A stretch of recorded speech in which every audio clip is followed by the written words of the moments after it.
And good morning,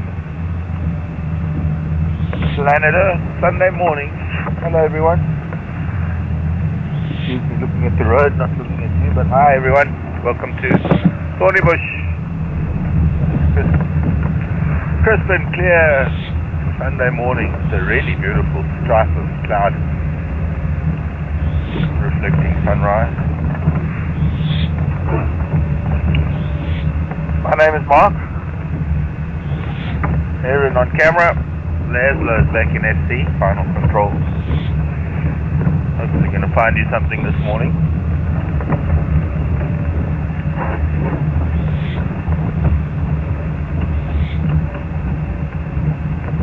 We need to follow, actually I should go back to the gate. We need to follow tracks actually.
In fact, they were here yesterday.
Sorry about yesterday. I know it was weekend and I know a lot of people only watch on the weekend. Unfortunately, circumstance had it that yesterday was the day we had to do what we had to do. We weren't even filming animals, we were just doing the boomer shouting. We were really just doing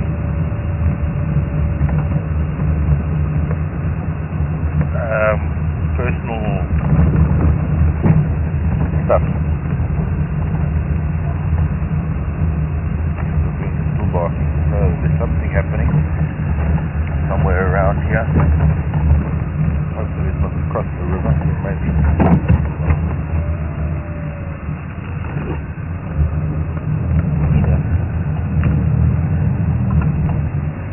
some lion tracks yesterday that looks like those cats left that zebra kill. And at some point during the day when we were busy in camp, there must have been more than 100 vultures that lifted off and soared over camp from where that zebra carcass was. That's what it sound like we're across the river. Means we've got to get across the river to go along the fence line. Maybe one of those lioners. But we had lions come past camp. And headed west, one of them. I don't know if they're together or not. I haven't heard any cats calling. No, his baboon are going crazy. I'll step it up a little bit.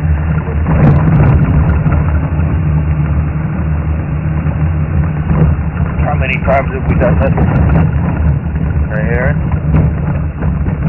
Baboon barking and we come and look. Now this time it sounds serious. Morning, guinea fowl.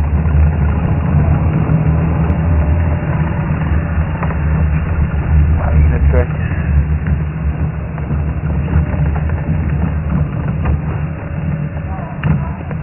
Ooh, yes. Definitely a leopard.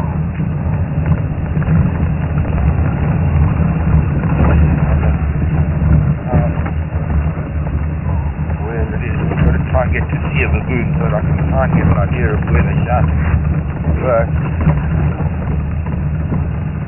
I'm getting from here. I'll be the fan.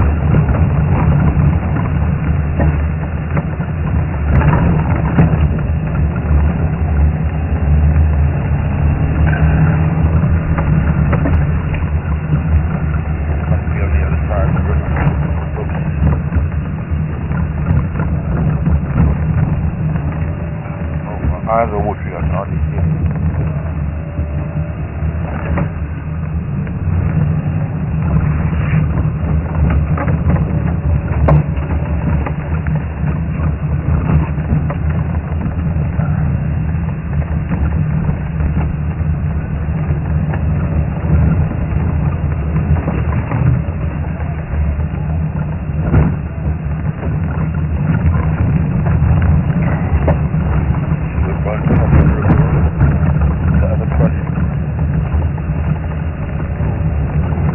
Baby's going crazy there.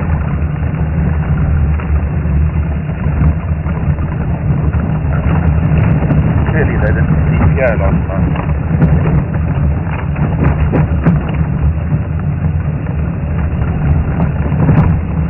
What's up there? 1, 2.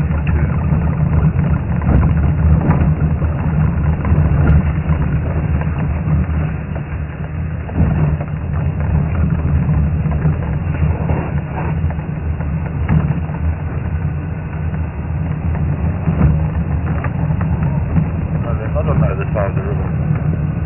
Coming in the river then.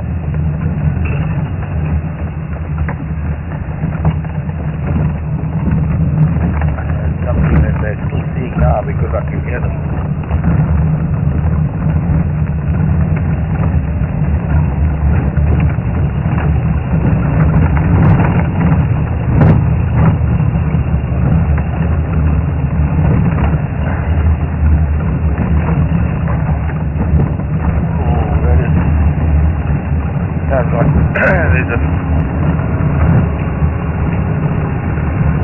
It's about the most intense we've heard of the baboon so far, ever. Not ever, but here in Thornybush ever.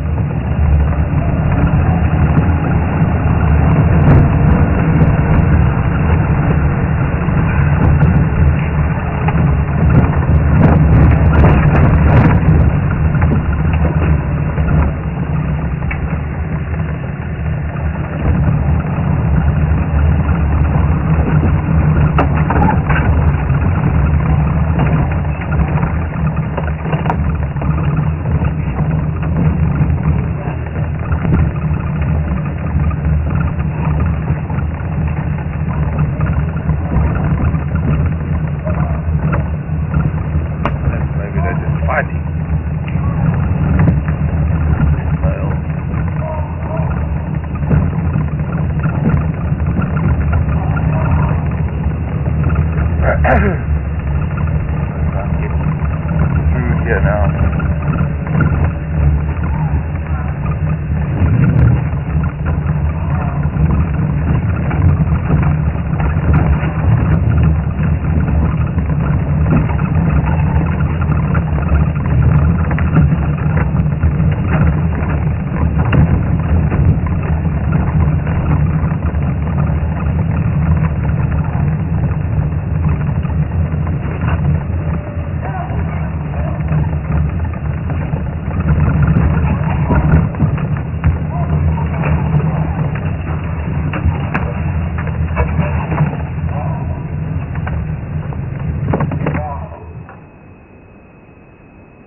Where are you looking? We hear they calm down.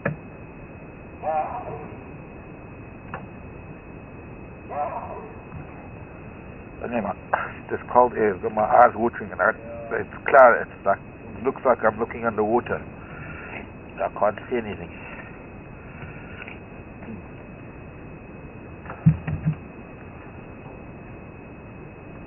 Now they're misting up.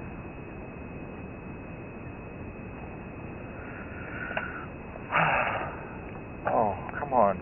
Stop this. Now that my glasses are unmisting and I can see clearly, they stop shouting.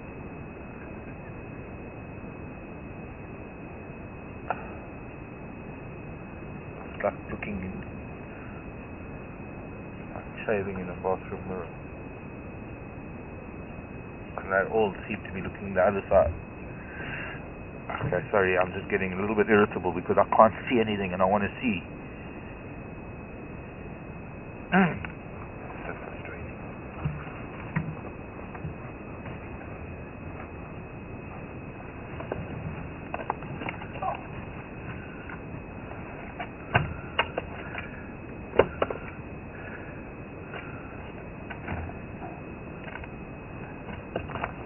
Lens cloth always seems to disappear.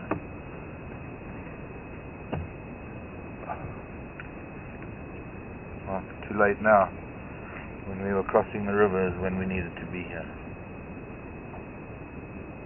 Whatever it was, it's most likely a leopard.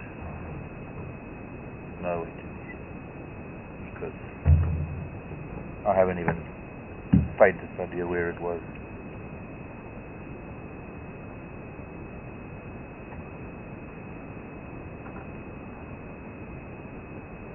I don't want to see through my binoculars, they messed it up.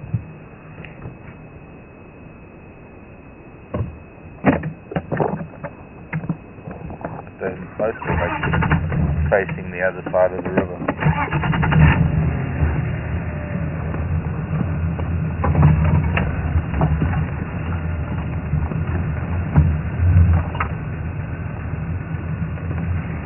Whatever it was, they can't see it anymore and they've given up their alarming. Well, it's so important. When you hear monkeys or baboons shouting, you've got to be there like that. We got here at the end of the calling and already it was too late.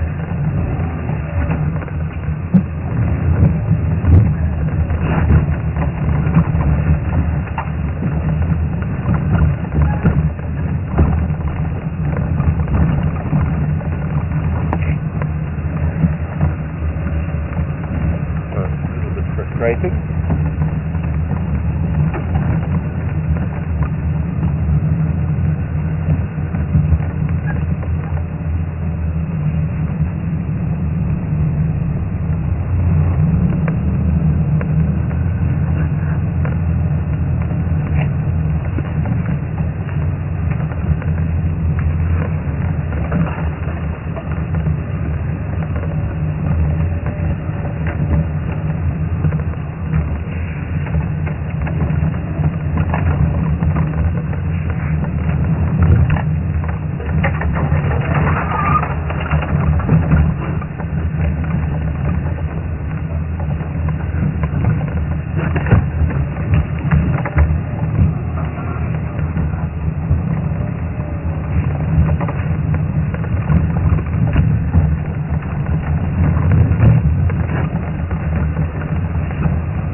not parking. Kinda.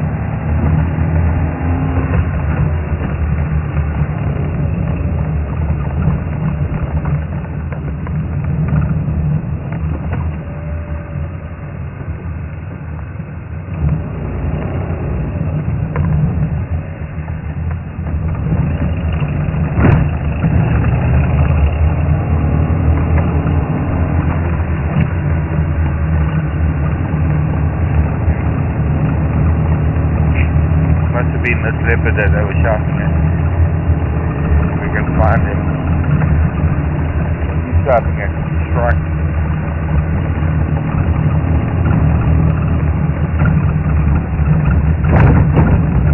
Oh, kingfisher shouting.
My imagination, but I think there's a hole in the exhaust valve.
Far ahead of us, listening to the radio. There's a lot.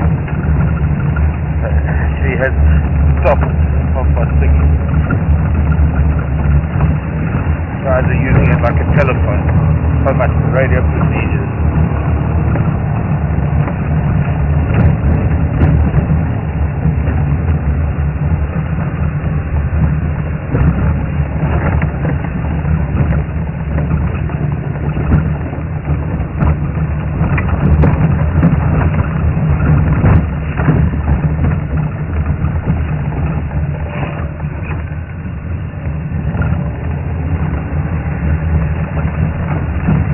guessing that this leopard has been walking here on and off the road.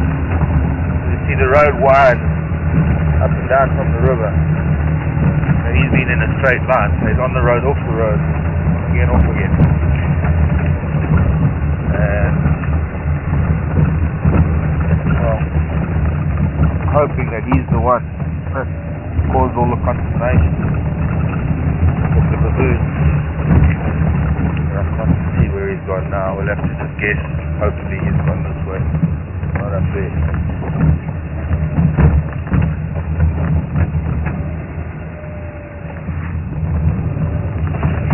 Well, anyways, these males don't let us find them that easily.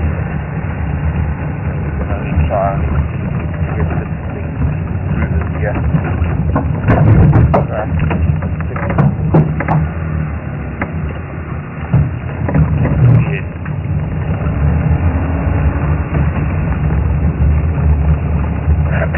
Okay. Let's go. What did we got? The radio's finally gone quiet.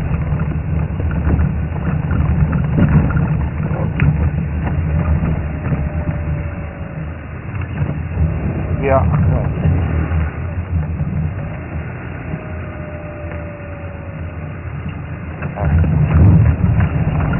Hi, Cindy. Nice to hear from you. Cindy, you know, my eyes are better now.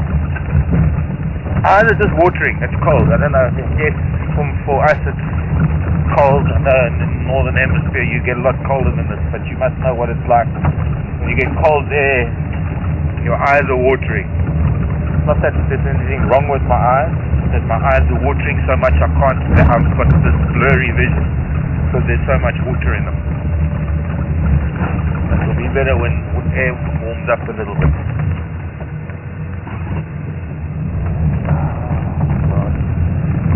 Where his track went off the road further back.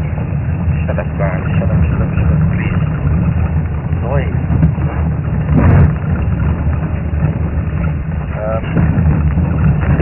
No, it's like looking at your head underwater in a swimming pool. Like weird. Like that. Like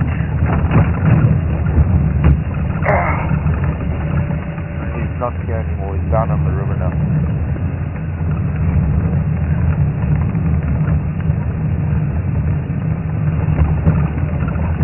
I saw his track went off just behind us somewhere.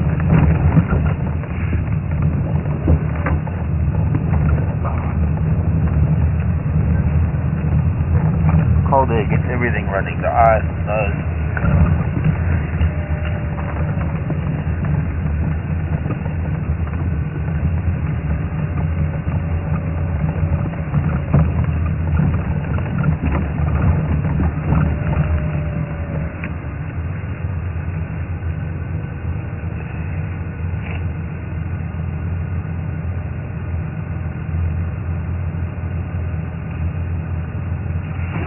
Just a lot of frustration with my eyes watering and then my glasses misting up and then my binoculars misting up and nothing sort of like there's this conspiracy to stop me from seeing things this morning because I want to, because I had to, because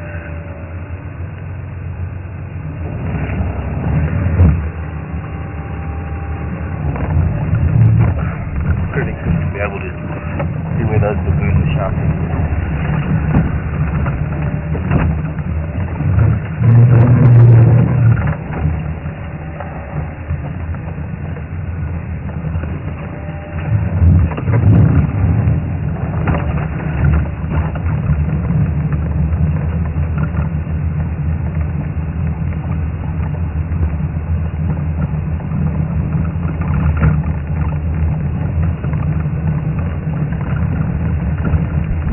Morning guys, Mark here. I wasn't out yesterday. Did anybody follow up on anything on Ilkley yesterday?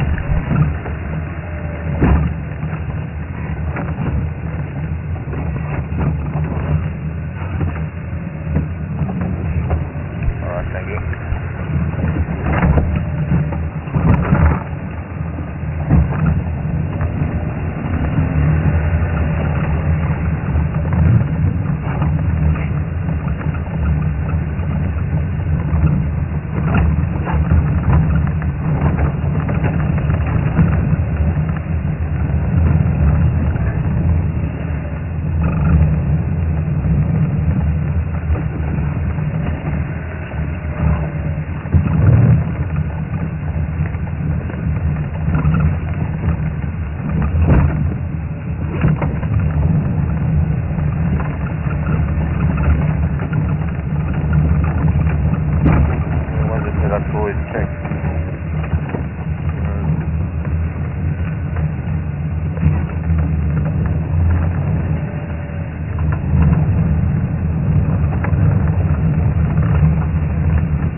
tried to get and we lost.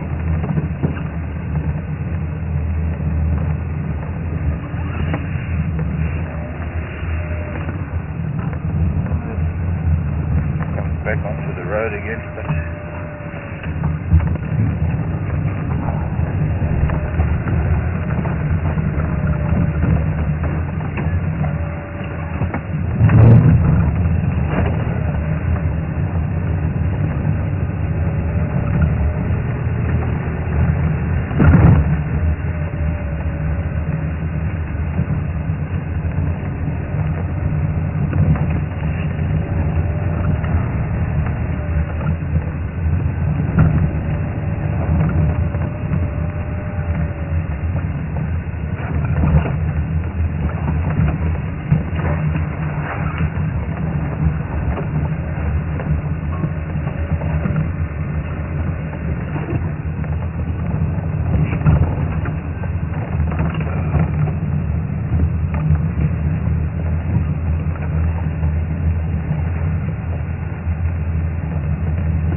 maybe we'll see something there.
Could have been an intentional thing on his part,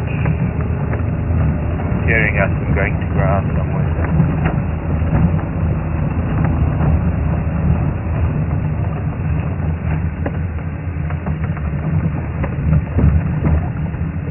He hasn't come back onto the road on this side of this riverbed. Probably still down on the river, or even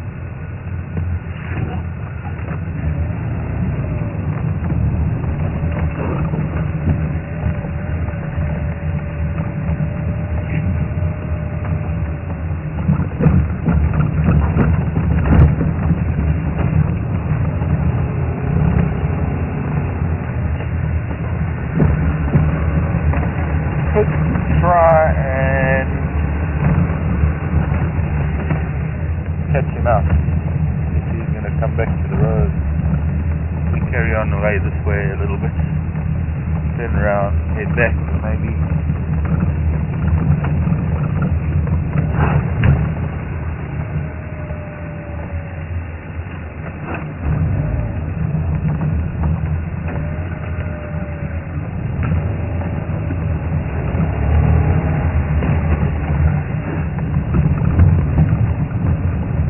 Maybe he'll come back onto the road and carry on walking west.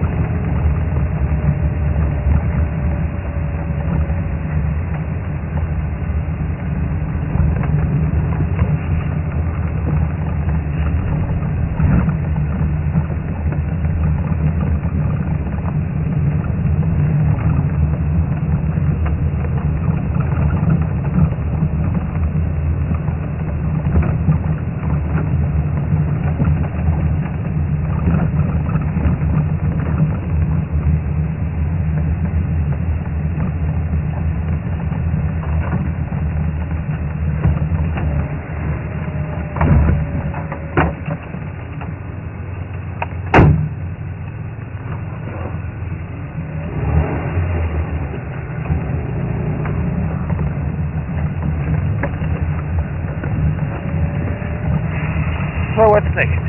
Turn around, we go back, maybe we catch him coming out onto the road again. It's happened before, and it will happen again.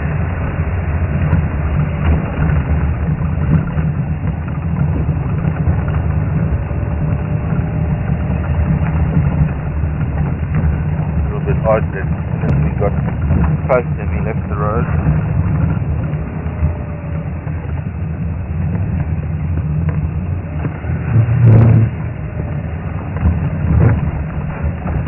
Then we'll head north. Sounds like they're tracking lion up north, they're tracking elephant up north, and they're tracking the leopard with her cubs up north. So, other than this leopard, it doesn't sound like there's very much down here in the Thornybush to forward to. But as has happened so many times in the past, you never know what there could be around the next bend.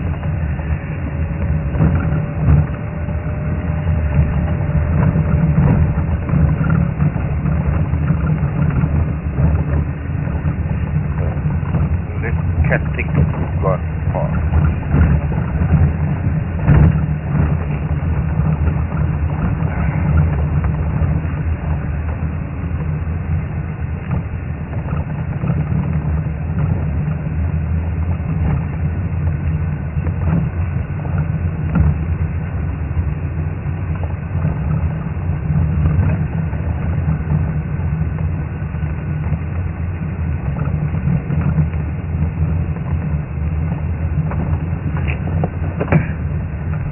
Come in. I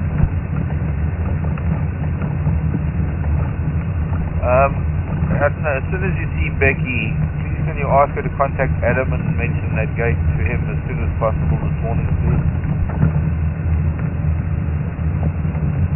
I mean, she must have seen it last night, but the only one we could contact is Adam.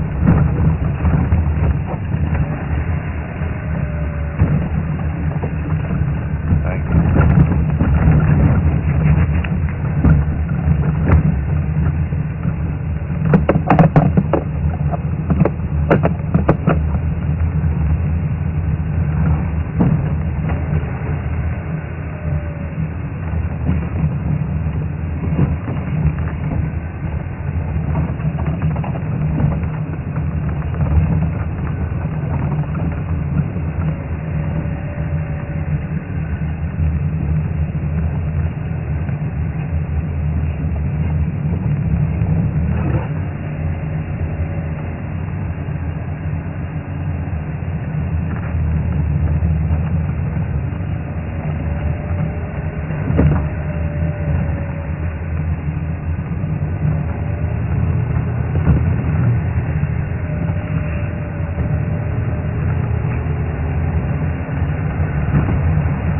Other thing we can do, so I don't think they're there, is go and see the zebra carcass, see what's happening there.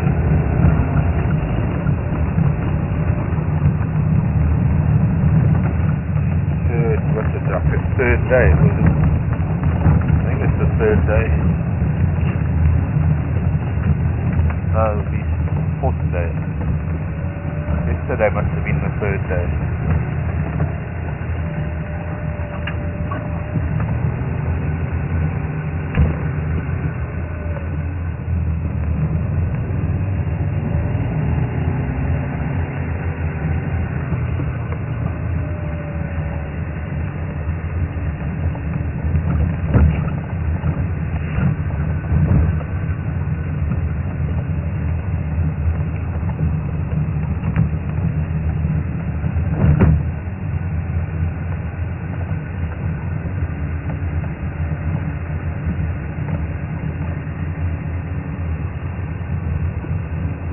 Judging by the vultures yesterday, not likely to be cats there anymore. So maybe we're going to have a look. Make a few turns on the other side of the river.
Today,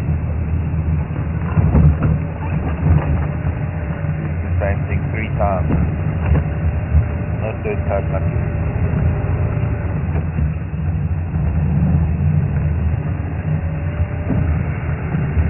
Very simple.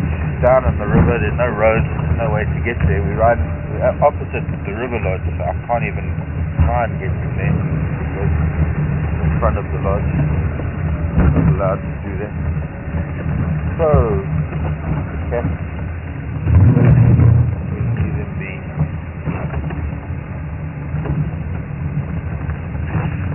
we'll move up north. Go look for something else. Come back to the other side of the river, closer to the end of drive maybe. We'll head up. We haven't been up to Longwan Dam, and the dams that we normally visit. Been up there for a few days actually. So we'll go up to the dam.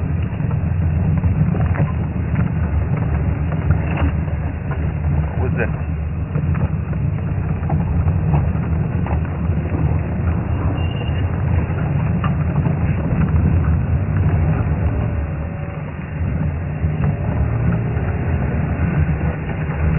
Such a disappointment in a way. I get so excited when I hear the baboons going mad like that, and I know that there's a cat right there, but with all this thick bush, the riverine vegetation, and I think the worst thing was that we went the southern way round, and if we'd come across the river and gone the other way around, we probably would have bumped into him because that's where his tracks were. But that's the luck of the draw. It's a 50-50 decision. You either go left or you go right. Sometimes it's the right one, and sometimes, like this morning, it was the wrong one. Maybe nature will reward us with something else instead. So, those fires in Colorado? They sorted out? How's that heat wave in parts of the state? Is everybody coping? What else is happening in the world today, these days, apart from all the political mess? In terms of the natural world.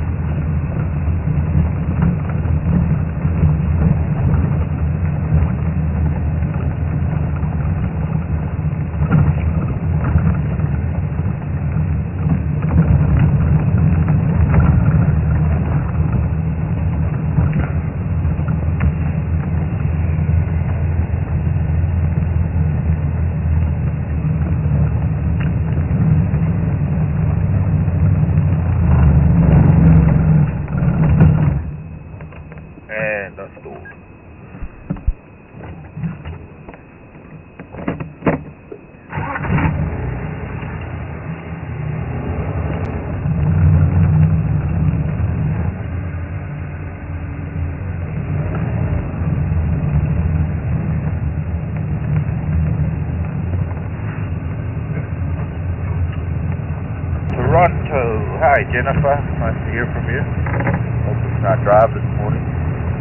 Jennifer was watching a program last night, this night, still night in Toronto, about wild dogs, and there was some claim on there was a statement, something about this program on wild dog where they said that wild dogs are actually the oldest form of dog. They actually predate modern canines, even wolves, dating back almost 3 million years. Wanting to know if this is true. Jennifer, I couldn't say yes or no, but I would imagine it would be true. I would imagine that through fossil evidence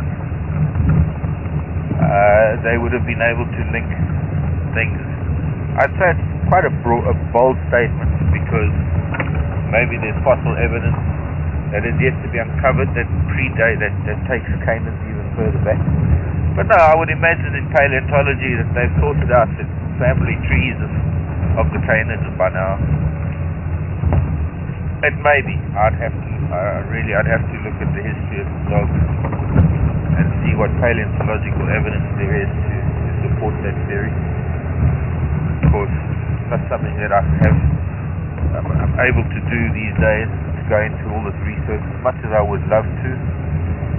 At the moment we have a job to do, and it's taking up most of our time. I don't even really have time to get onto Facebook and post photographs or do emails.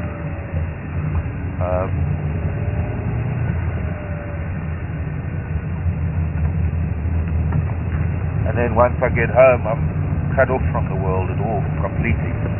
And I imagine by the time I'm finished here, or when I'm finished here,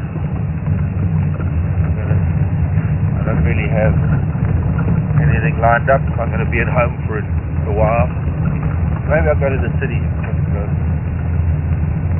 sort a few things out in the city. I haven't been to the city for probably more than a year now.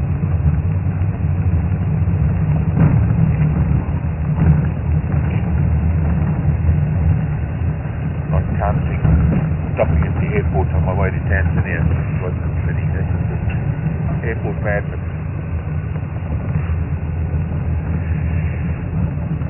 I dread going to the city in winter.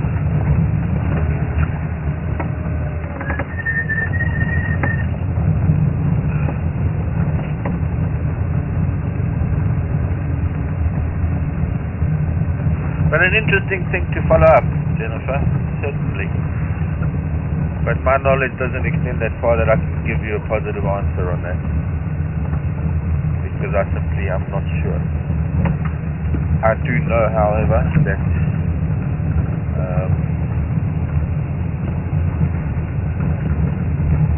certain aspects of paleontology and with regard to certain facilities, I know there's an ancestor of a hyena that was found here in South Africa that goes back 2.5 to 3 million years. Long-legged hunting hyena. It probably looks like something like a cross between a hyena and a cheetah.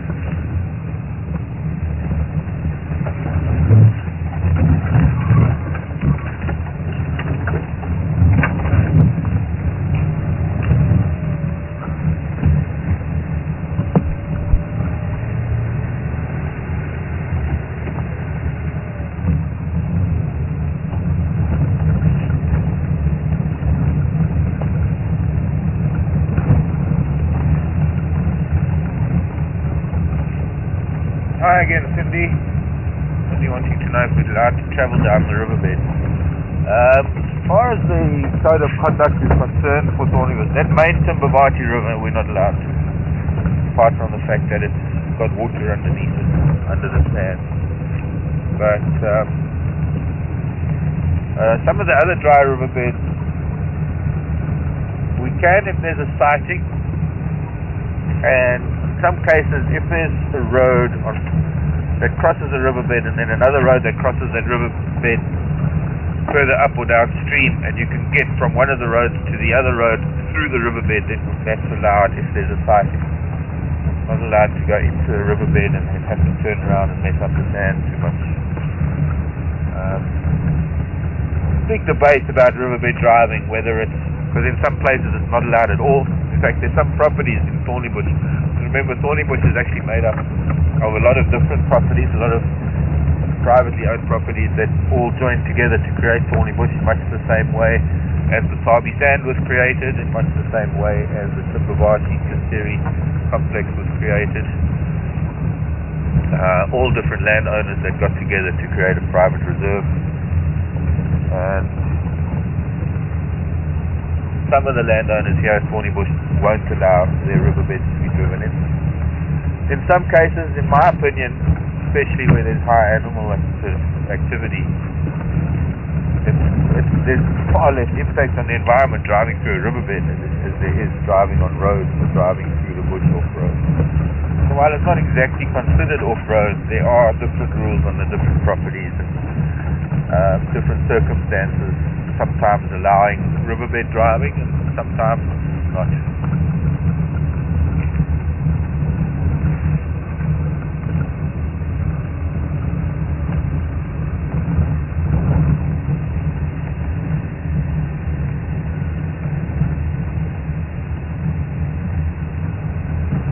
Oh, what's an elephant?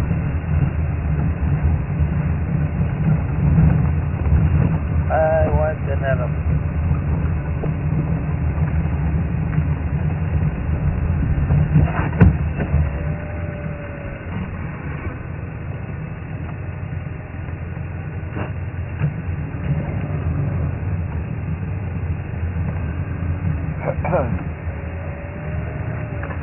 Hello, Kevin in Boston.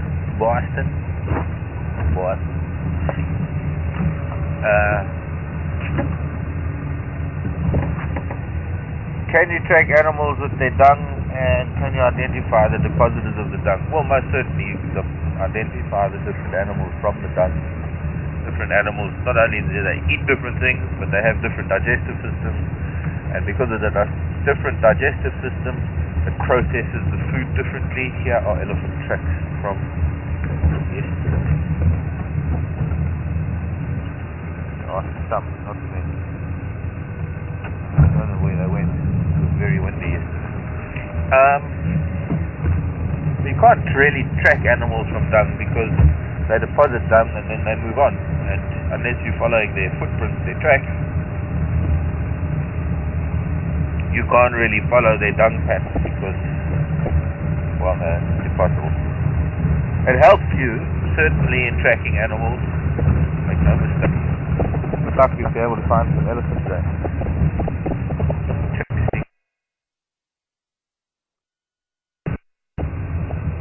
But first, here's more. Another one. This was yesterday. Now we are on reality. Yeah, these elephants have gone south. So good chance we might find some elephants this morning. Elephant track, crossing south. Finally our Ellies have come south. So we need to go. Let's see. If we go to Magawan, might be. Alright, so let's go down Bombaya Road. There aren't any other tracks you have to follow.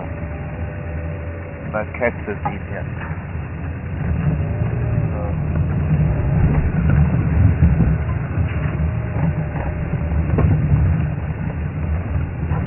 My guess is, oops. might still be western side of... yes, I didn't even look at that. I'm looking at the ground. Look at that new tree across the road on the LAT road. Maybe we should go to...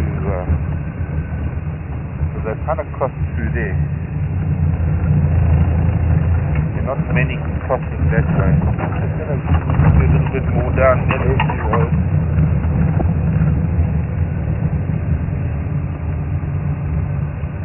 Here are a couple of tracks crossing the road. Here.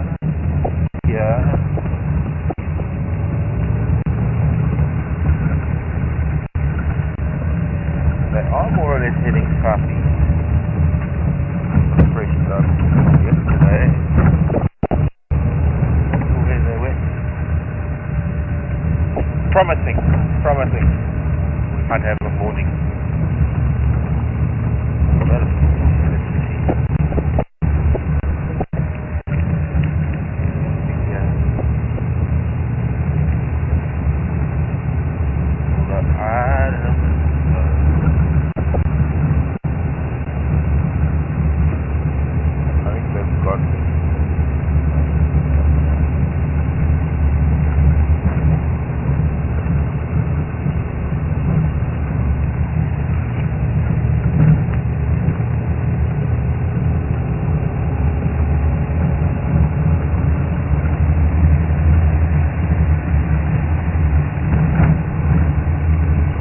Down here for a bit to see if they came onto this road at all. Otherwise we've got to go further west.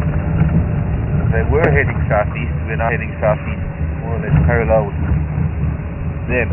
See if they came onto this road. If not, we've got to go back up another road. Could take us a little while to find them, even though they're big and there are a bunch of them.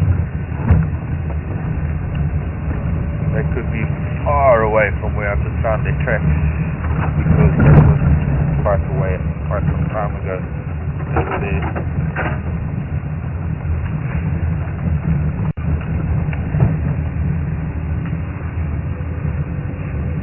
Telephone.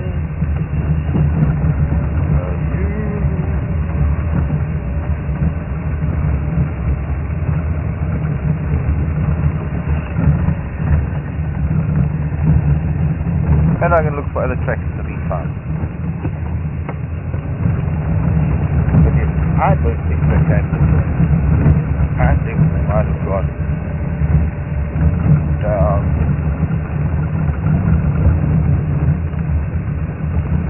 Mangawan Road.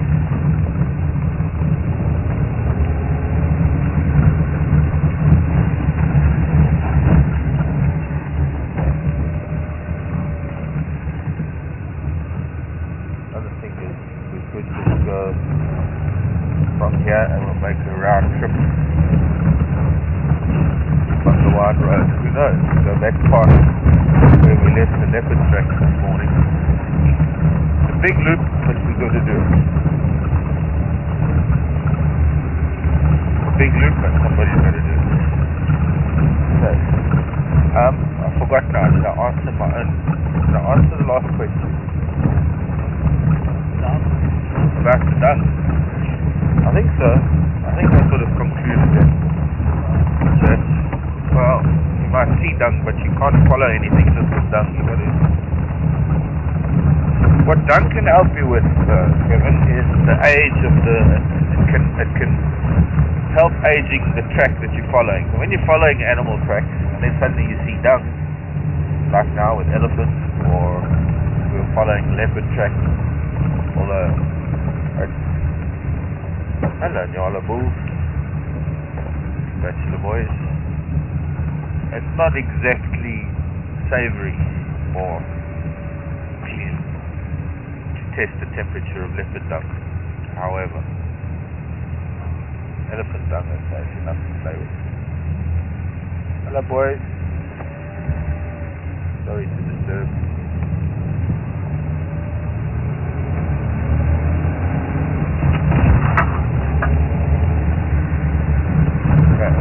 Step it up a little bit because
So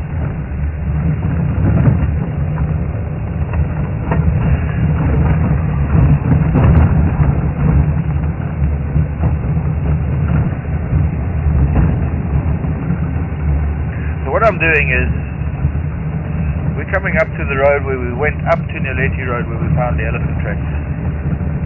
Coming south, crossing Naleti Road. And we've just done a loop to the east, and it doesn't appear that they have come past anywhere here. Along the eastern side of the road we went up. So instead of going back up the same road, we're going to take one road further west. We're going to go up parallel to that further west. And having now established that the elephants didn't come this way, they could have only gone that way. And slowly, by process of elimination, like we did with the lion the other day, nothing to do with mostly the tracks are there. That's the road we went up. Don't have anything much crossing that. Just one or two tracks. This is a further valley, so it would have been more evident. We'll take the next road that goes north. See if that might help.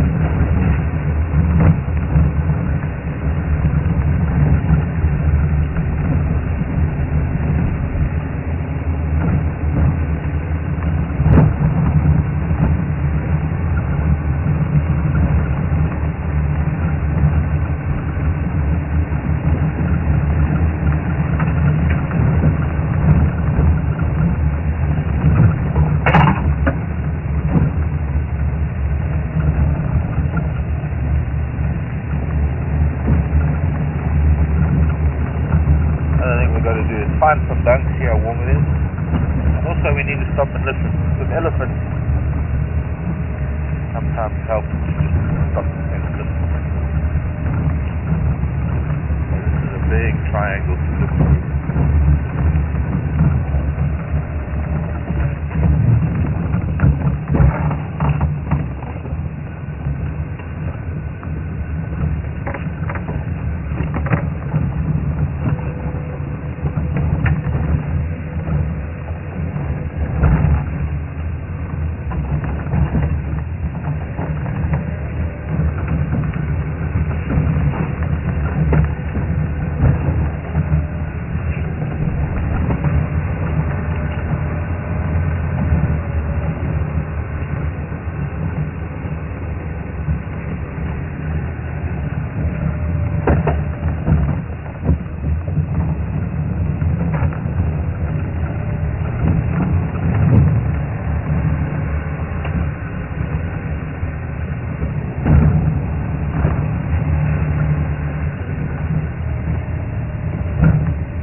Thank you, Amanda. Alabama. Good old Alabama. Down south. Down south, Georgia. Looking for some fire. Quite right, Amanda. I keep reminding everybody that Africa is not to be scripted. Can't.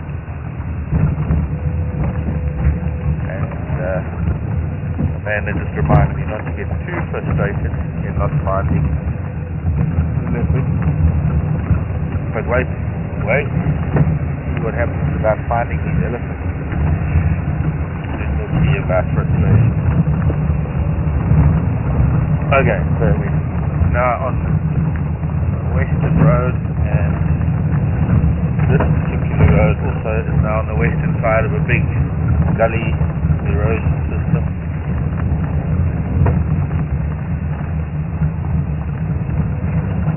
Need to listen out for trees breaking and branches cracking.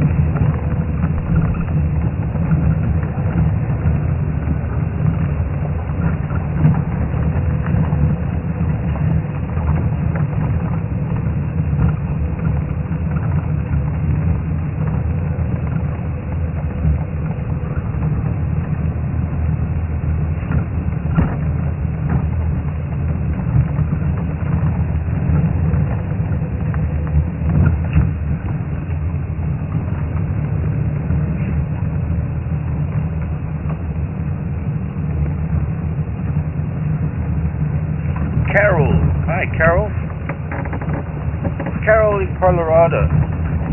Okay, this is a morning where your name has to match your state. It's Amanda in Alabama, not Carol in Colorado. Thanks for letting me know, Carol, that the fires seem to be under control there. Always a frightening thing. But Carol, also a long time viewer from way back when. Nice to have you back on board, Carol.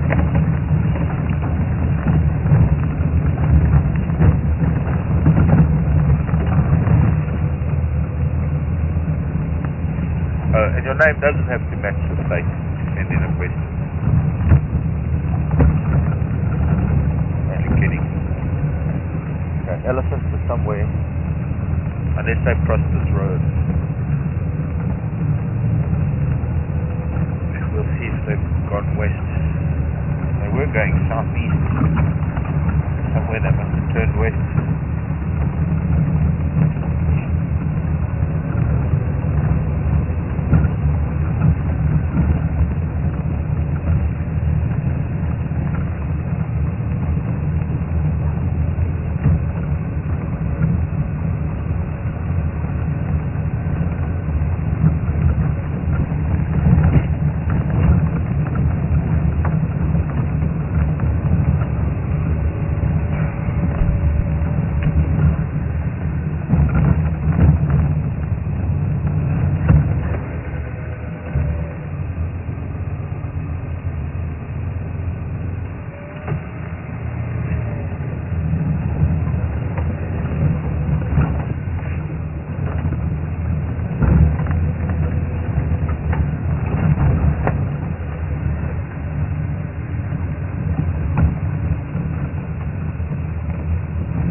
Okay, I'm not really sure what that is all about. Can you do that again, please?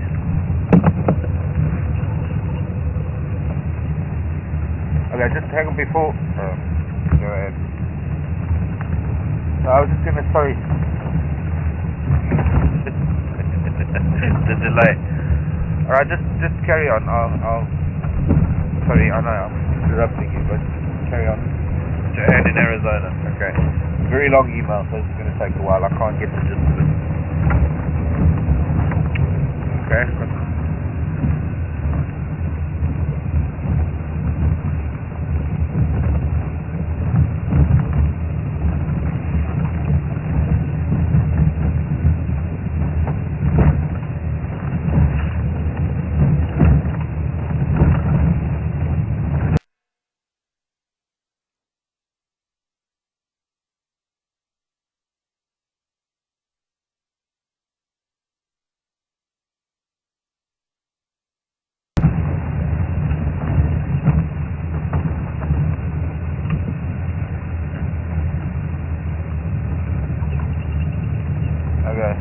Just a note, folks. Remember, the questions have got to be read out to me over a really scratchy radio. Joanne sent a long email about leopards killing cubs and leopards killing other leopards. I'm sort of getting the gist of it. But I think the ultimate question Joanne is asking is, why would a male kill a female if it is not counterproductive? Joanne, yes, perhaps caught up in the heat of the moment, but I think it's impossible to ask a question why. Because why we can't see what's in the mind of that animal at the time. I'm not sure where this was that you were referring to, where a leopard had treed this female's cubs and then she went after him and evidently he killed her. It might have been an accident. It might have been that it, who knows? You know, I don't know all the circumstances. That's one tiny little piece of a big puzzle. I don't know the circumstances. I don't know the familial history of all of that. So we're going to stop here and listen to, maybe we'll be lucky. Yeah, elephant feeding. Take my earpiece out. Actually, I need to just step out of the there for a second and clear my sinuses.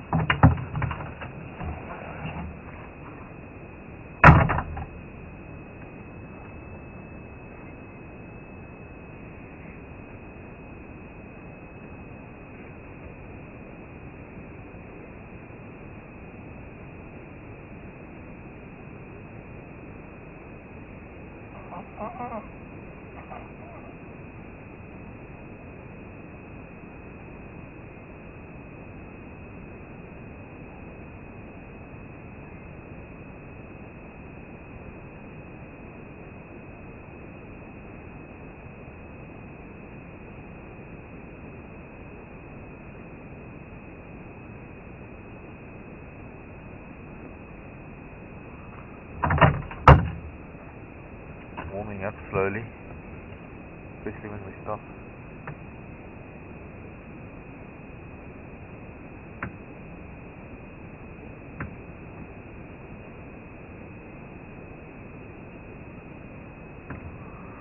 Very strange. The sound.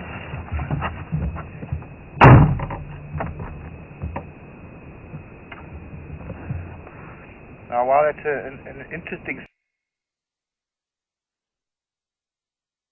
subject to talk about, and I do thank you for the questions. I'll have to read the email when I get back and get a better feel for what it is all about. But it's not something I can answer. I can't answer for why an animal does something. Sometimes I could, I guess. But in terms of I don't know what happened there. I could speculate about a few things, but it's not a common practice. It's not a common thing that it does happen when males kill females. The reasoning or the logic behind it is not something that we would ever be able to understand, because you've got to remember these are thinking, calculating, feeling, emotional beings that are behaving to some degree, small degree on instinct, and to some degree on other factors like competition, pressure, maybe population pressures. Got to remember another thing is sometimes only thing to regulate a population of predator are the predators themselves and their dynamics here. Elephant have crossed here and have gone that way. So we've got to go through another road, but they're still heading somewhat south. So I'm going to turn around and go another way. Pardon?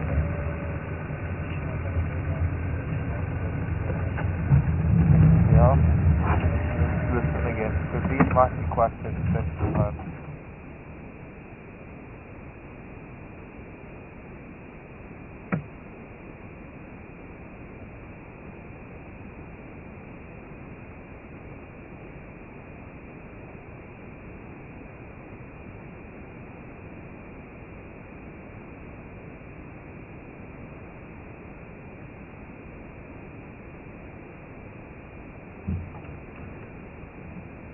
Here, vehicle here.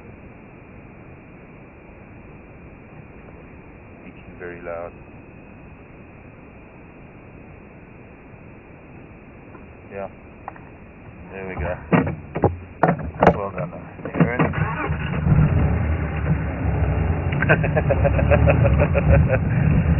I'll turn you into a guide yet.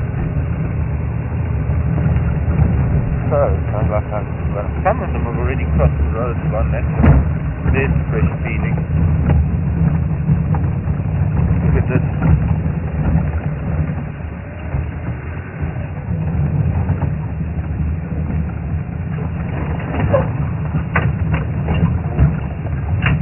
So we're probably in the middle of the herd right now, though we can't really see one yet. There's the radio. Something's wrong. Oh, there we go. I could speculate and say that maybe, you see, I don't even know if he was the father of those cubs or if he was an intruder and he was potentially going after the cubs to kill them. Whatever the case, she chased him and maybe they got into a fight. Maybe it was, as you say, heat of the moment. The fight got a little bit too rough and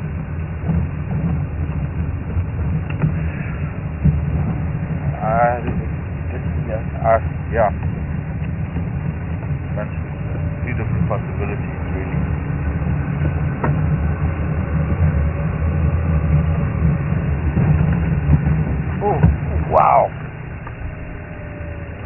That is the fattest, biggest pig I've ever seen.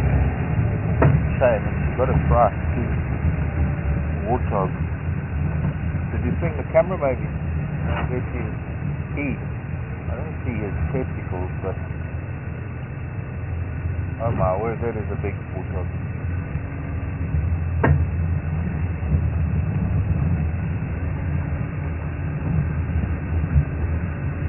I didn't see his scrotum, but for the tusk, that's definitely a male.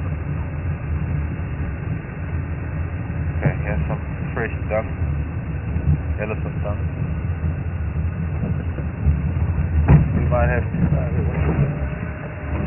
I just see an elephant back.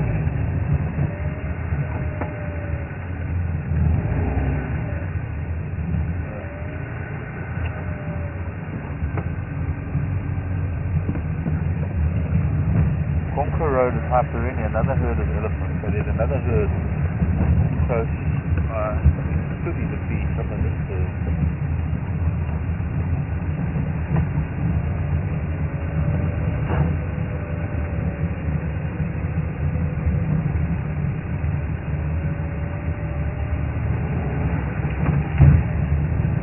Let's go down onto Manzan.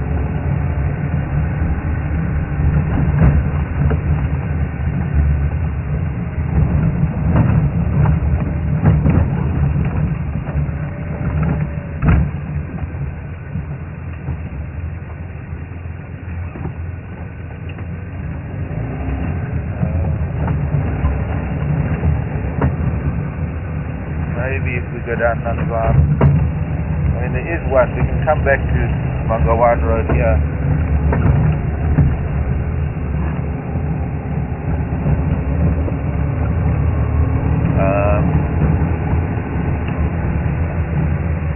Sabes Low Cross in Nyaleti heading south, third and fourth here off of Mangawan, heading round on Nanzan.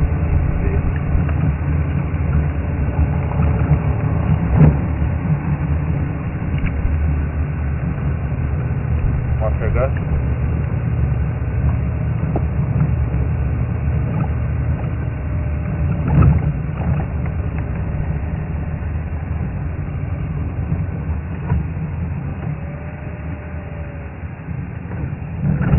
There was one of course heading west towards those green tanks yesterday. Sadly wasn't on drive, so I couldn't do any lunge there. There were also some drag marks coming up past our camp, but also once again a lot of cars went over them and I couldn't follow. Also this morning at Madodong Ingwe tracks at Albida Pan heading west, also and the Phoenix going mad. I followed that Mkonzo to the River Lodge and then lost it at opposite the River Lodge.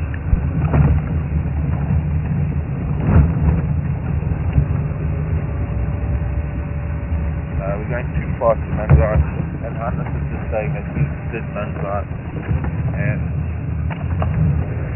and they haven't crossed it yet. No, definitely back there where we were, where we heard just none of them are visual, none of them.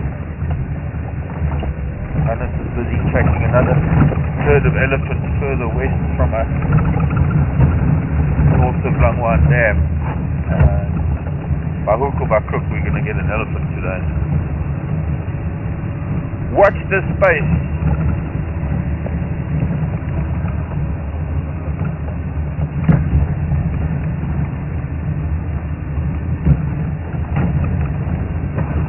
Down there. Go back down Mangawan.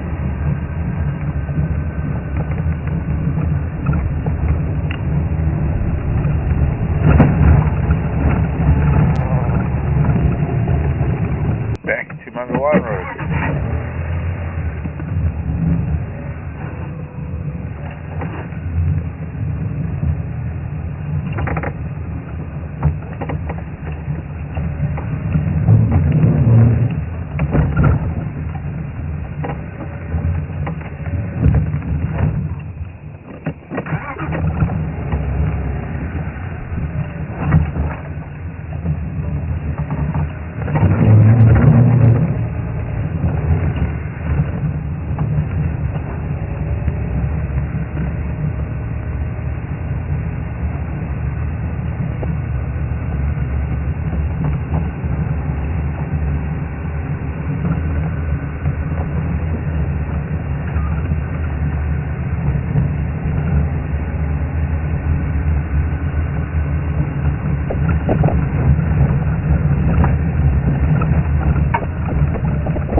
animals have got me running around in circles today.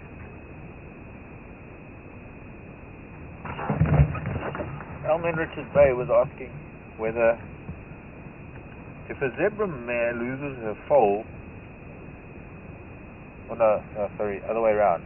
If a zebra mare is killed by a predator, very white.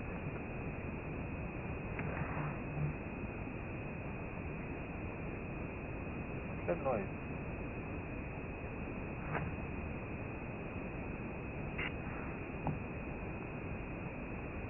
The goon are going mad again down at Albedo Dam. Maybe 9 meters. Anyways, Elma, what would happen to the foal? And would another mare take it over? No, actually not. What happens is, with zebra there's no allo grooming, allo suckling, there's no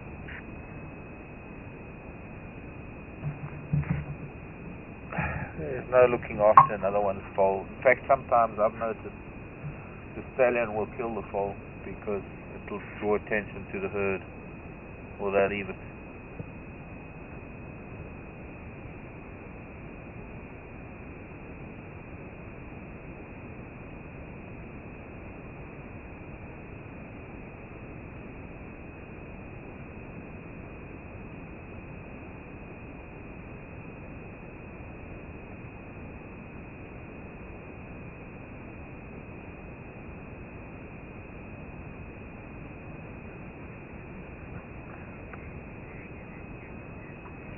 Hang on. Now, Leslie, I had my earpiece out. I was listening for elephant. I didn't hear that at all.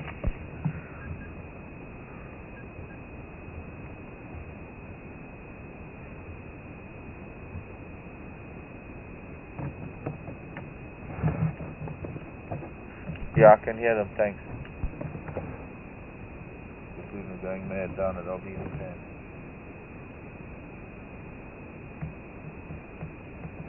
Not hearing much happening with them. So, what is that? Banded mongoose? Or francolin? No, banded mongoose. Can you see them through there?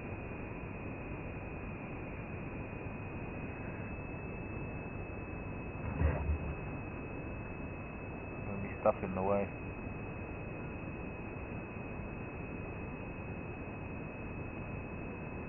Now those baboon are going crazy again.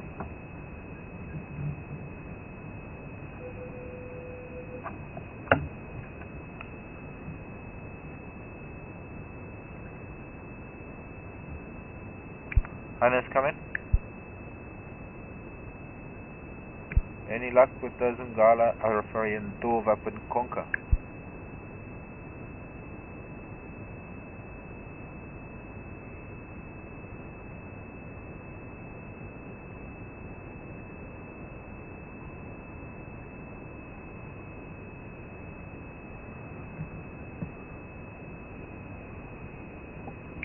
Copy. Yeah, this other slumby crossed Mangwa 1. I'm going to go and check on Mangwa. There's still audio for 1 and Law on the western side in that Shkoba off of Mangwa 1. Also there's some Penia colouring again down at Albedo Dam.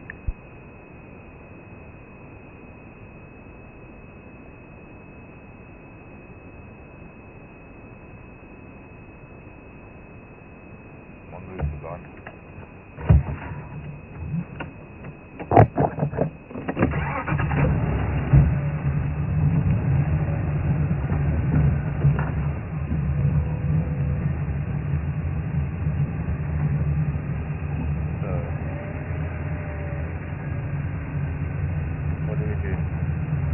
Go down to, I suppose we can do another big loop. Guess we don't have much option. Go down to the river again, back up Mangwa Road.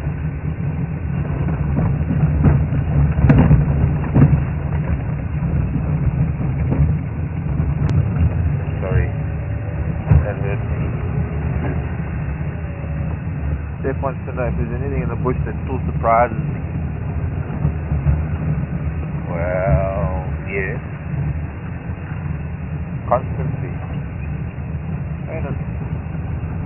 yeah, I'd say anything from flowers, insects, spiders, always finding stuff that surprises. It's what keeps me going. It's the thing that the force that drives me to some degree. Knowing that I can live the rest of my life and there will always be surprises.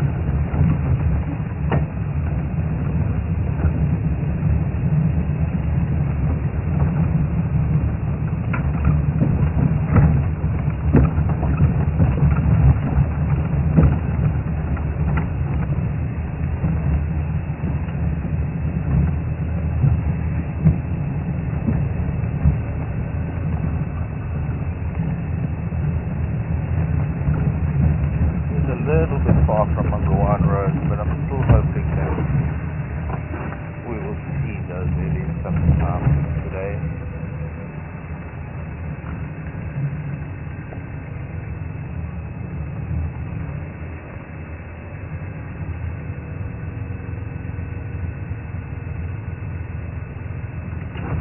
Good chance of them heading down to the river later, maybe. Well, they are angling more west, southwest, by the looks of things.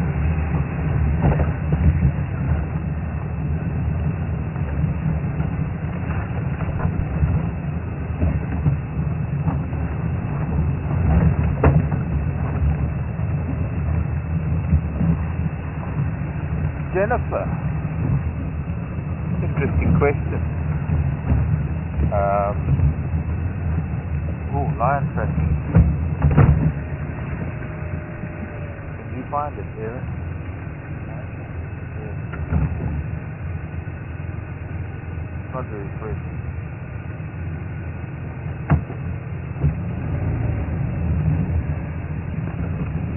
A while ago.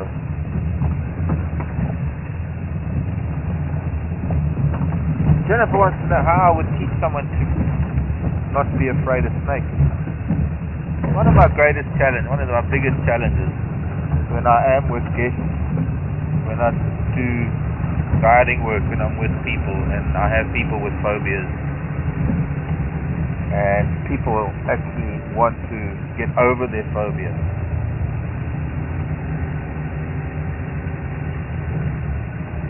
See, the first step in dealing with a fear is understanding it and accepting the fact that it's fear that you're afraid of. It's not the creature, that you're channeling it into the creature and that it is irrational. As soon as you can accept that it's an irrational fear and you can make a decision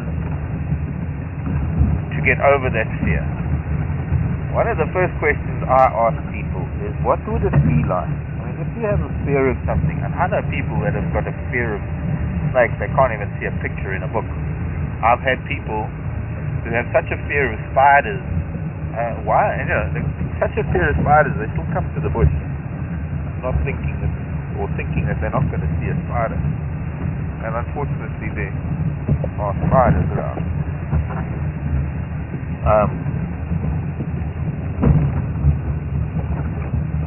So one of the first questions I ask is, how would it feel? Can you imagine the rest of your life, your natural life, living that without this fear that might have crippled you, that might have made you make decisions, a fear that changed decision making in your life because of that fear? But more importantly, if you could imagine what life would be like living without that fear. And I don't know, some people have got such a fear that it becomes crippling. Too scared to watch a nature program in case the image of a spider comes or an image of it comes.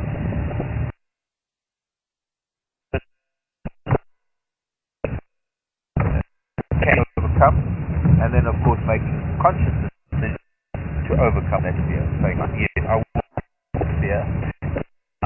Anything, because I give up with this system now.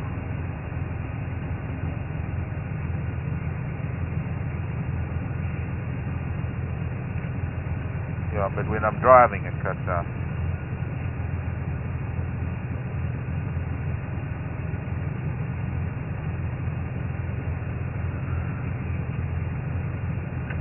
Are we going to stop and listen for elephants?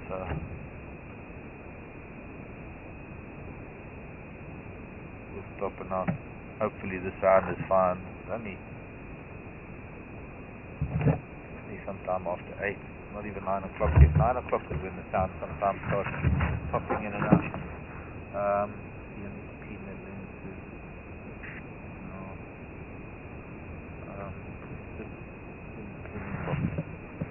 I need to find my lens. I've got the lens cloth somewhere in a pocket somewhere.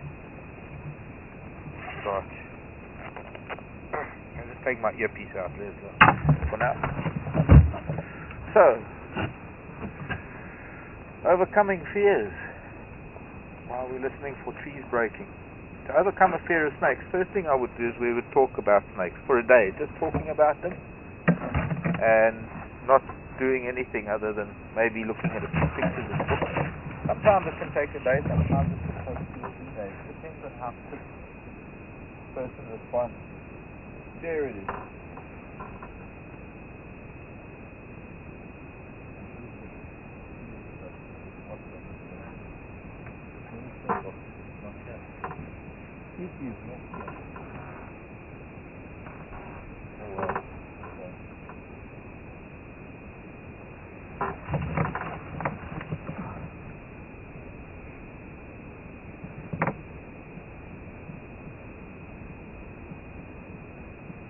I've got a bunch of snake skins, and then I asked you to hold a snake skin. Now, snakes are not as easy as spiders because am I looking into the sun?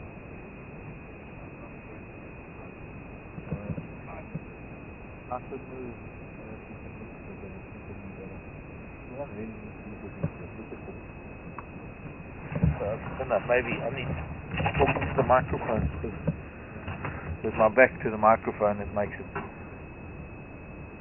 There, was that a branch? But with spiders it's a little bit more, or rather spiders are easier to find, and of course because spiders shed their skins as well, you can start with shedded skins or even dead spiders. And it's not so easy with snakes because you actually eventually need live snakes, so then I would eventually have to go to a snake park or something. But ultimately what it is finding a really harmless snake, a snake that doesn't bite, let alone not venomous. And then it's easy enough to talk about it, but I would have to see how a person reacts, and that would determine the pace at which maybe introduce them to pictures and then just to make skins. Props, definitely, you need.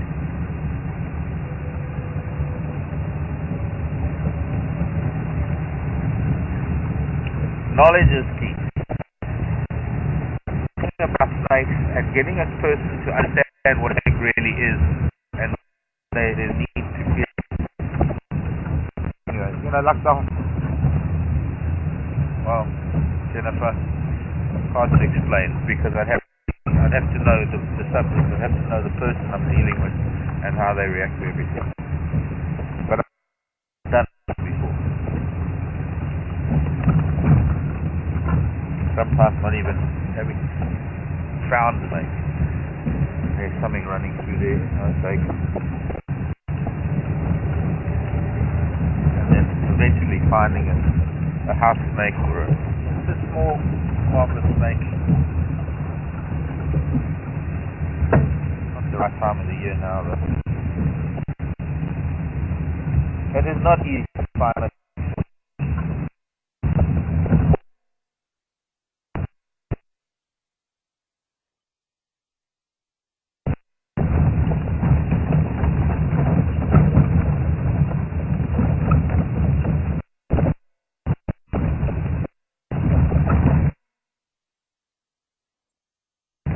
How would sound be cutting up as a sound technician?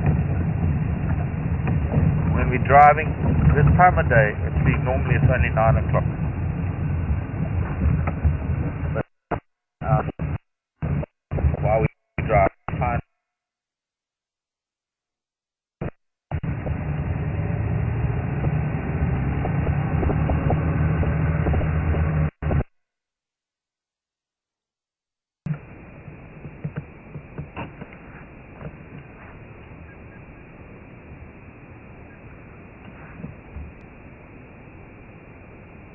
behind them.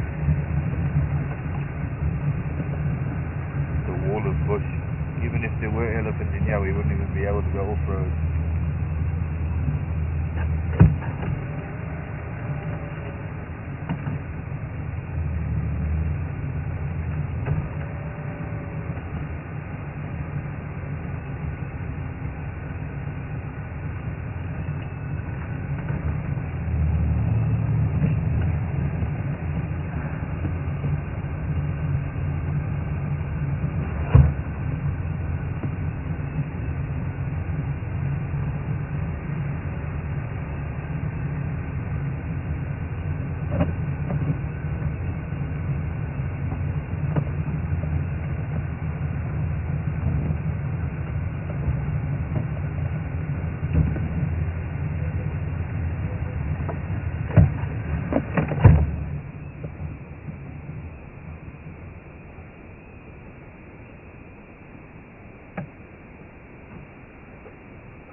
Catch up with things this afternoon, but it just seems that this morning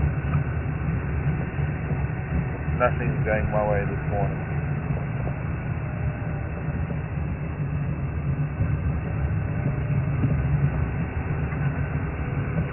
Lion had just out of signal range, other leopard just out of signal range that they had a leopard at the lodge, one lodge. They have a cheetah just out of range. So they've got three big cats this morning, and all out of our range. One elephant was up near Konkapan, but he's also out of our range.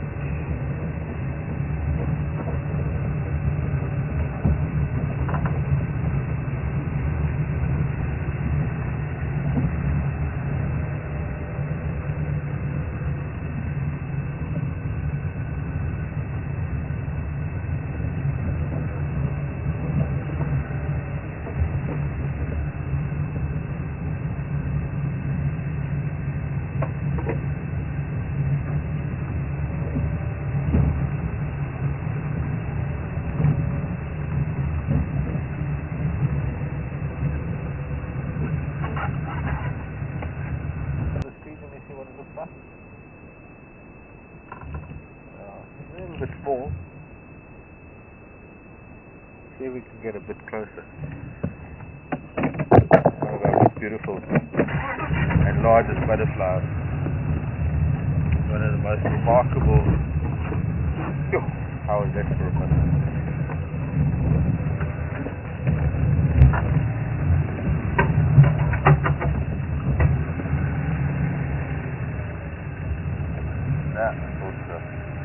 Catching movement out of the one tiny little facet of its eye.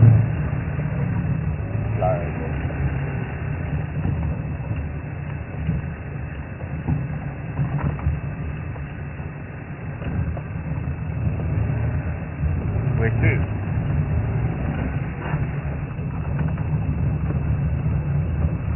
I want to come back down Thornybush and once again go to where we were stopped earlier, where we heard him. My guess is it's a bull that's following the herd. The herd must have gone somewhere else. I don't know. Big tracks across here, but they don't cross the other road, so they might be in that it's a very broad area between here. Very wide gap between this road and the next one.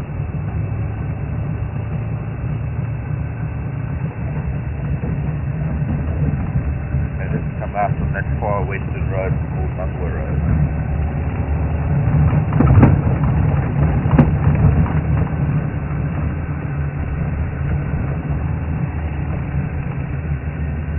The larva, thinking about snakes and things, the larva of that butterfly, that's the swallowtail, has got an amazing feature. Big green caterpillar, being a big butterfly, it has a big larva.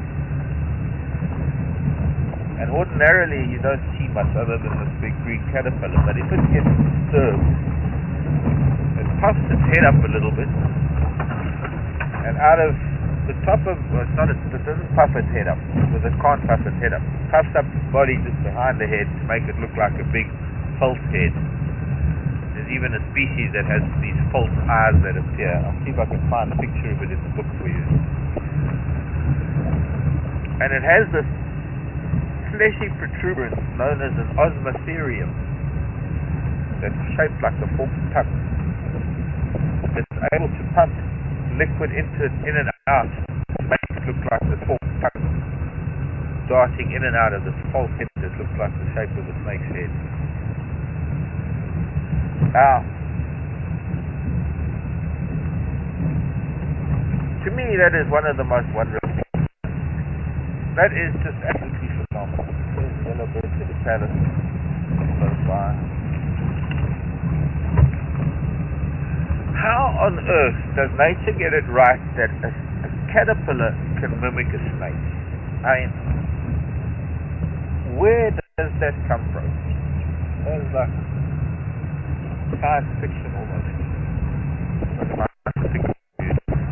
When we're listening for elephants now.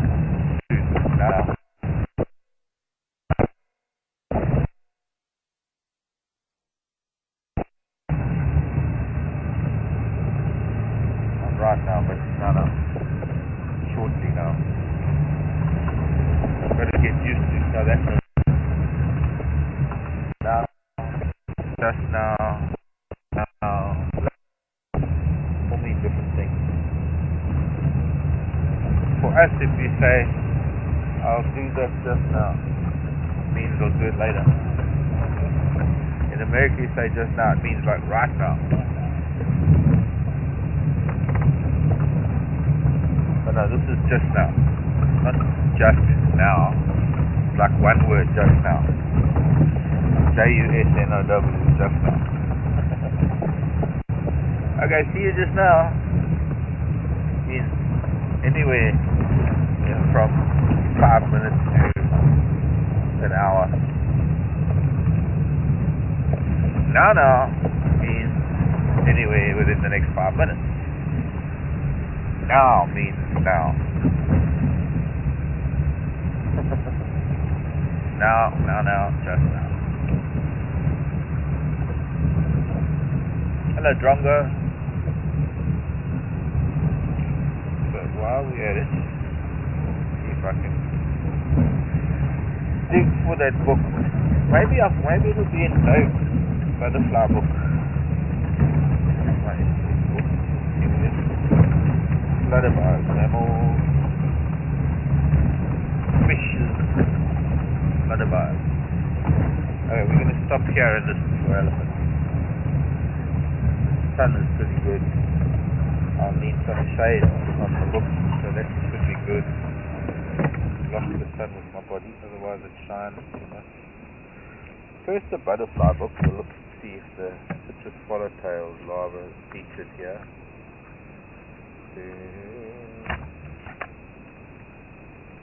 Dermatosis.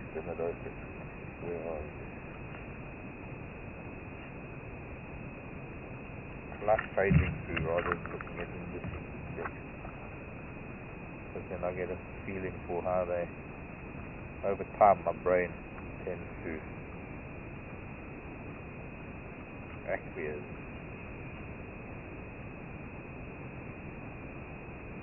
Fading too fast. Okay, let's go to this. We have a bit of it.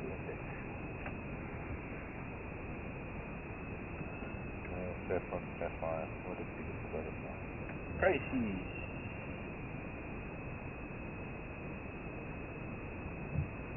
Papilio. Demodocus. 15 and 350. That's 15. Okay. And 350. There we go. But they don't have the larva.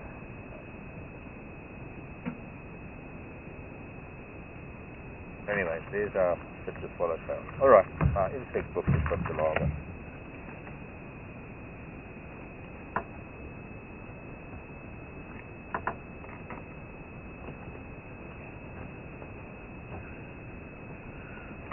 checkbook will have the lava. Lepidoptera towards the back. Moth, then come butterfly, and there's the there it is. Can you see this? There's too much white there. Okay, this is getting very late in the instar of because normally they're all green, so only when they're getting really late in the instar do you get the markings on it. But you can see just behind the head, what it does is it puffs up these segments of its body, and it puffs that osmoserium out, in and out.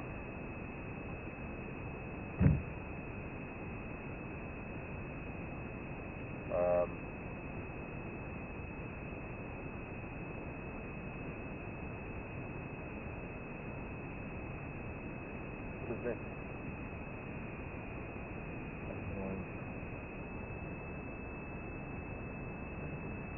Hard to hear things. What's the encoder making a noise?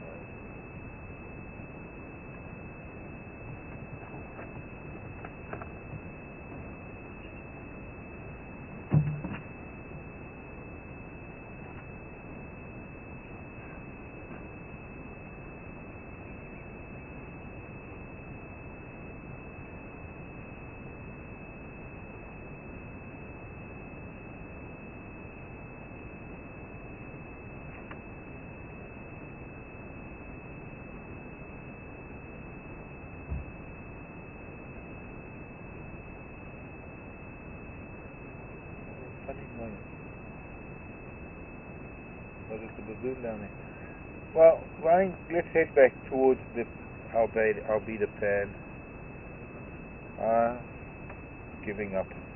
Normally quite easy to find elephants. Not today, obviously.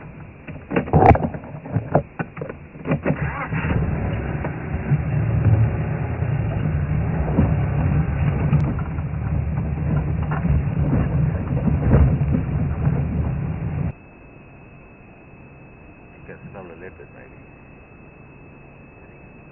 Yeah.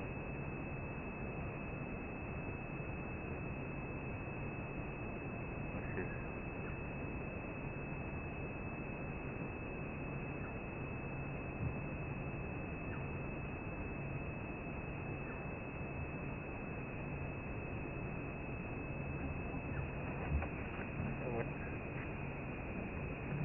What strange behavior.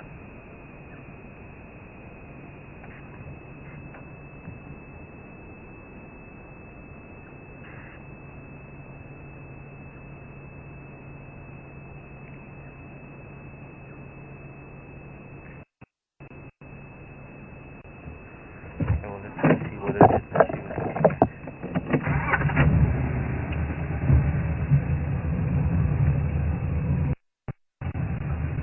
It was like pointing at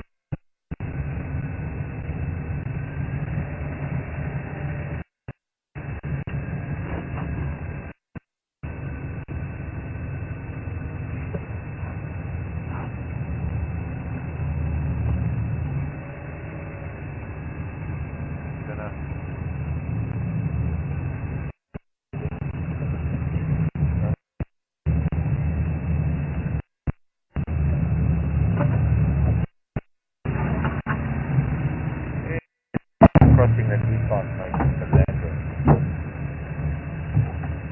River plate, buffalo. Yeah. Buffalo lying on the sand. Another crossing.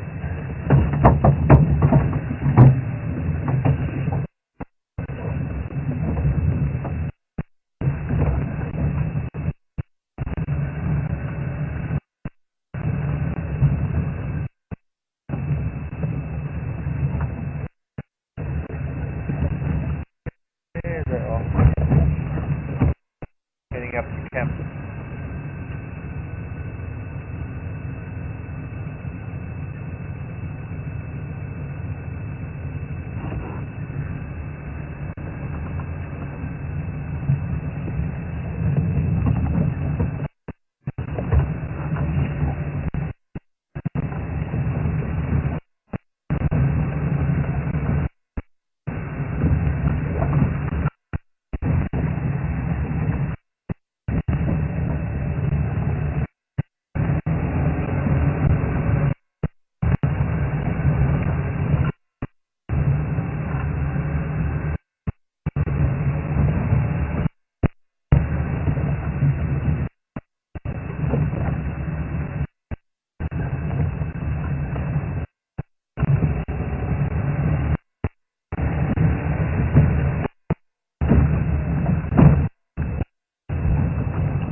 Yeah, that's time of day. That happens every day.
Time for us to watch this.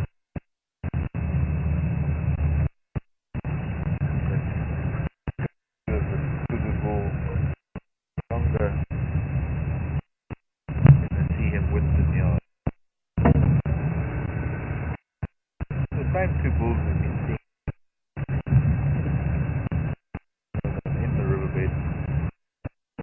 Poke our nose in there. There's oh yeah, let's poke our nose in.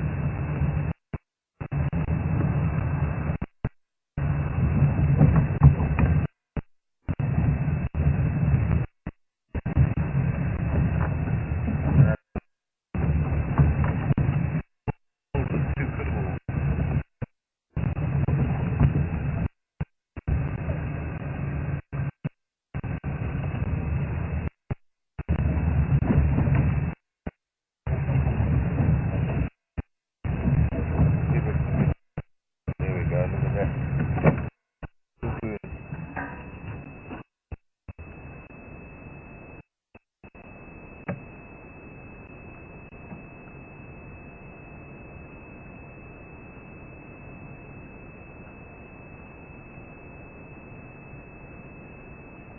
Young kudu.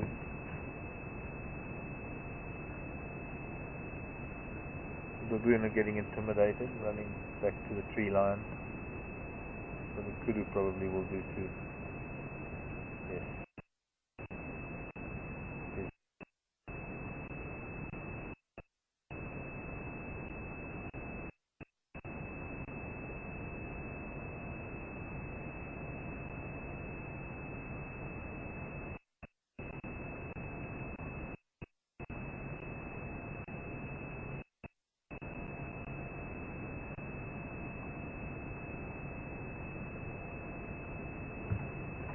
Move forward. Like to get them in the nyala. See the difference in the size. These are young kudus actually.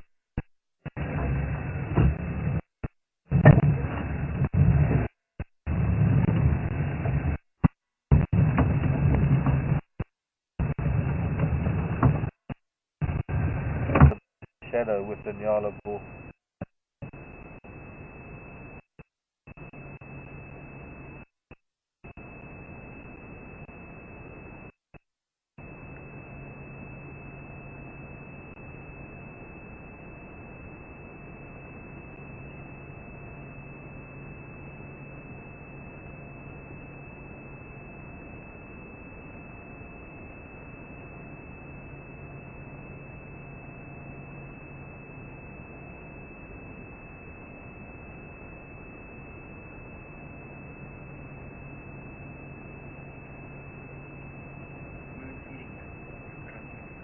Not sure. Sweet jackberries.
That's good.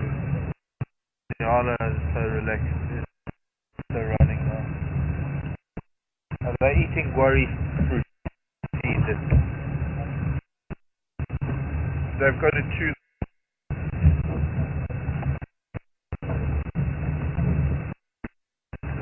some of the worry.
Let us watch it.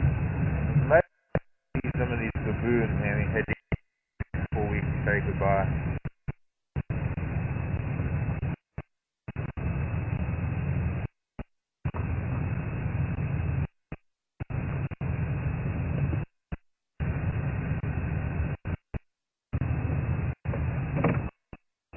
Go closer, they're going to get up and move. So maybe I don't know how it looks, but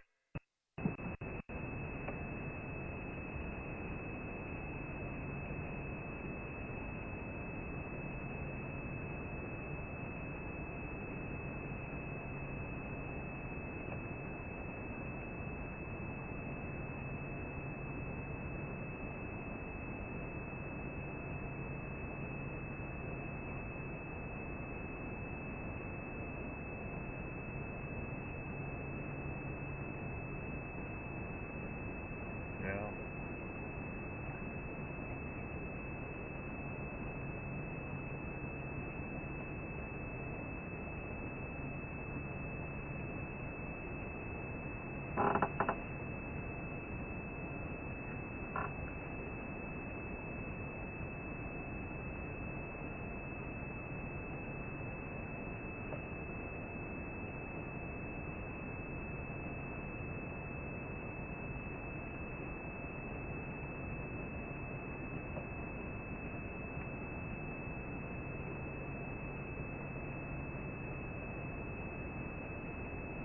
There's a big one.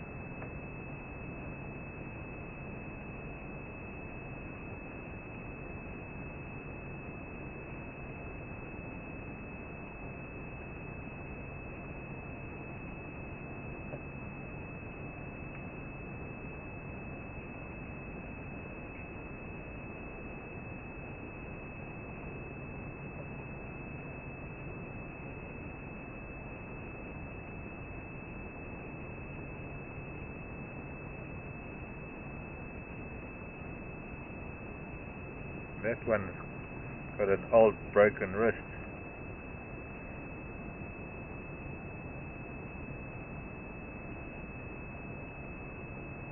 Interesting behavior.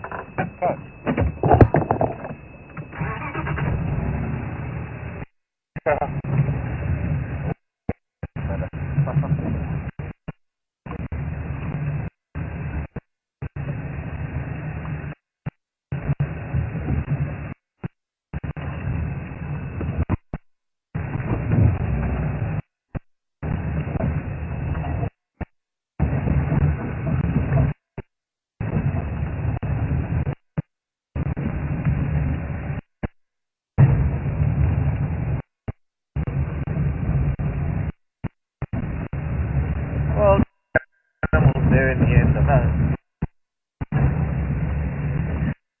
Hours of nothing to find a couple of baboons and some koala. Oh, 3 o'clock. I hope you'll join us again later. In the meantime, a lovely Saturday night, Sunday, your weekend. And, well, thanks to Leslo, me, Mark.